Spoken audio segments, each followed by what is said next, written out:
যেই দিন আমি 3 টুকরো কাপড় নিয়ে আজরাইলের হাতে ধরা খেয়ে যাব, ওই দিন যদি আমার আল্লাহ জিজ্ঞেস করে তুমি কি নিয়ে আমার কাছে আসছো, তখন তুমি বলতে পারবে না আমি টাকা নিয়ে আসছি। সেদিন তোমার টাকা তোমার আপন হবে না, সেদিন তোমার মা তোমার আপন হবে না, সেদিন আমার বাবা আমার আপন হবে না, সেদিন আমার বোন আমার আপন হবে না, সেদিন আমার ভাই আমার আপন হবে না, সেদিন আমার স্ত্রী আমার আপন হবে না, সেদিন আমার ছেলে সন্তান আমার আপন হবে না। যদি দুনিয়ার মধ্যে পৃথিবীর মধ্যে ভালো কাজ করে যায়, যদি পৃথিবীর মধ্যে আল্লাহর হুকুম আহকাম মেনে চলি, রাসূল সাল্লাল্লাহু আলাইহি সাল্লাম যেভাবে চলতে বলেছেন ওইভাবে চলি, তাহলে কবরের মধ্যে যখন প্রশ্ন করা হবে নবের পরিচয় দাও, তখন নবের পরিচয়টা দিতে পারবে। যখন কবরের মধ্যে প্রশ্ন করা হবে ধর্মের পরিচয় দাও, তখন ধর্মের পরিচয় দিতে পারবে। রাসূল সাল্লাল্লাহু আলাইহি সাল্লামের সুন্নাহ মেনে চলো, রাসূল সাল্লাল্লাহু আলাইহি সাল্লামকে অনুসরণ করে চলো, তাহলে ওই দিন যখন প্রশ্ন করা হবে নবী মুহাম্মদ সাল্লাল্লাহু আলাইহি সাল্লামকে কি চিনো, সেদিন তুমি বলতে পারবে হ্যাঁ আমি নবী মুহাম্মদ সাল্লাল্লাহু আলাইহি সাল্লামকে চিনি।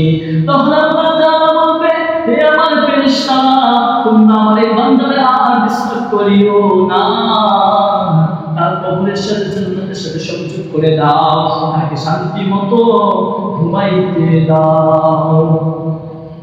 আর যদি দুনিয়ার মধ্যে আল্লাহর হুকুম না মেনে চলি, রাসূল সাল্লাল্লাহু আলাইহি সাল্লাম যেভাবে চলতে বলেছে ওইভাবে না চলি, যখন কবরের মধ্যে প্রশ্ন করা হবে রবের পরিচয় দাও, তখন আমি আর তুমি বলবো হা হা লা আদরি। দুনিয়ার মধ্যে রব যেভাবে বলছে যেভাবে চলতে বলেছে ওইভাবে না চলি, যখন কবরের মধ্যে প্রশ্ন করা হবে ধর্মের পরিচয় দাও, তখন আমরা বলতে হবে হা হা আদরি।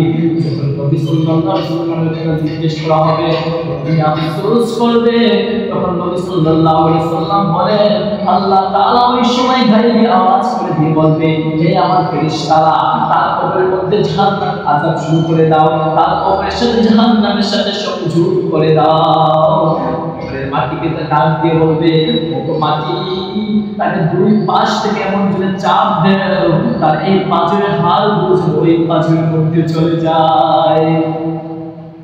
এই দুনিয়ার মুসলমান ওই জাহান্নামের ভয়ে সাহাবায়ে কেরাম কান্না করেছেন, আবু বকর নামাজের মধ্যে কান্না করেছেন, উমর কান্না করেছেন, হাজার সাহাবীরা কান্না করেছেন, স্বয়ং যে নবীর কোনো গুনাহ নাই সেই নবী একদিন আম্মা আয়েশা সিদ্দিকা রাদিয়াল্লাহু তাআলা বুঝলার মধ্যে কান্না করতেছেন। আম্মা আয়েশা সিদ্দিকা রাদিয়াল্লাহু তাআলা বললেন নবী আমার আপনি কেন কান্না করেন, আমি কি কোনো ভুল করেছি নবী? তখন রাসূল সাল্লাল্লাহু আলাইহি ওয়াসাল্লাম বললেন না আপনি কোনো ভুল করেন নাই, আমি আমার উম্মতের কথা ভেবে ভেবে কান্না করছি। ওই হাসরের ময়দানে আমার উম্মতটা কিভাবে থাকবে, ওই হাসরের ময়দানে আমার উম্মতটা কিভাবে থাকবে, ওই হাসরের ময়দানে একদিকে সূর্যের তাপ, অন্যদিকে আল্লাহ সুবহানাহু ওয়া তাআলার গায়েবী আওয়াজ লিমানিল মুলকুল ইয়াউম, আজকের এই দিনের রাজত্ব কার? ওই দিন আমার উম্মতটা কিভাবে থাকবে?